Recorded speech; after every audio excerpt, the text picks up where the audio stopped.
Hey y'all, can y'all see me? This is how we be doing it today. Listen, let me tell you, yeah. Often when people have mental health problems or they claim benefits, support from the government, they feel like they can't go outside and occupy that outside space. They feel like they can't go out to the park.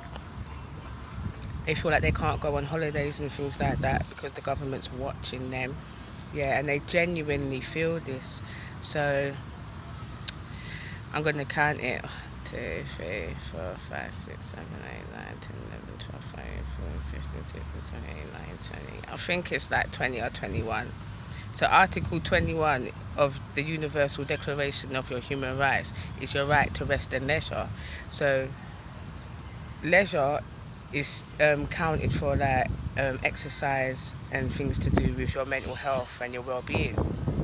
Leisure activity is needed in order for you to keep a sane mental state of mind. So they decided to provide exercise equipment in the parks and various different places so people can do this. So clearly it's very important. But who's using them? Certainly not the people like me. And this is why I want to bring awareness to this. You have a legal right to leave your yard, yeah? Doesn't matter if you claim benefits, you do have a legal right to go to the park and enjoy yourself.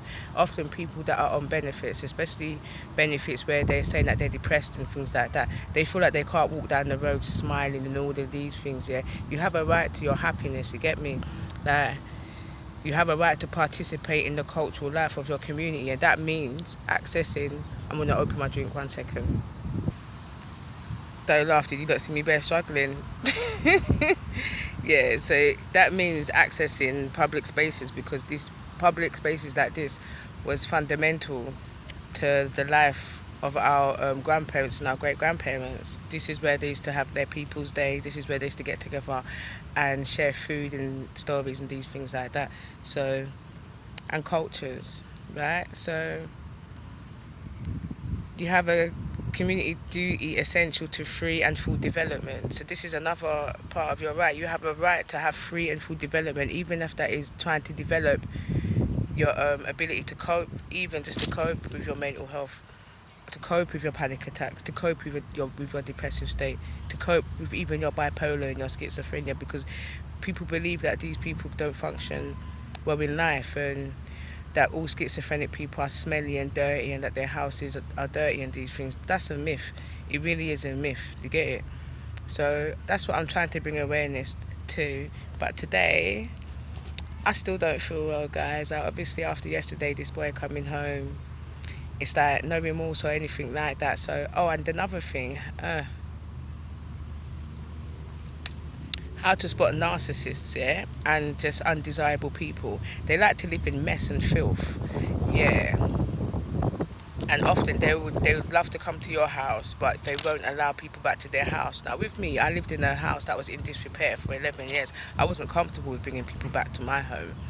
But people that saw it visually, they was like, but your house is fine. I was like, yeah, not upstairs though. So I had a different issue why I didn't want people to come back to my house. But when you're dealing with a person and you've known them for years and you haven't really gone to their yard, or it's always been some kind of planned event, then try to turn up at their house unawares. Like, after a while you'll be like, well, yeah, Bookie, yeah, I've done that. And every time I turn up at their house, they just don't answer the door. They pretend to not be in, and yeah, because their ass is nasty. Yeah, beware of who your friends are and the company that you keep, because often enough it's just people that are, it's really true, it is the people that are closest to you that are trying to destroy your life. Now my dad, when he was in his right state of mind, used to drum into my head, it's because of jealousy. Don't let jealousy and embarrassment stop you. If you even feel like you're a person that suffers from jealousy and embarrassment, it's normal. These are just emotions and you can overcome them. But listen, I'm going to enjoy this juice and enjoy this day. Yo, I'm trying to do my bestie dance, but look at these kids. She couldn't do it. Yeah, paced her. She's going to fucking kill him. Oh gosh, no murder on camera. Bye guys. We don't want to be a witness to this. try and enjoy yourself, innit? Just a little bit. Even if you feel like you're gonna dead, I'd rather dead here. Glory. Take care, guys. Thank you.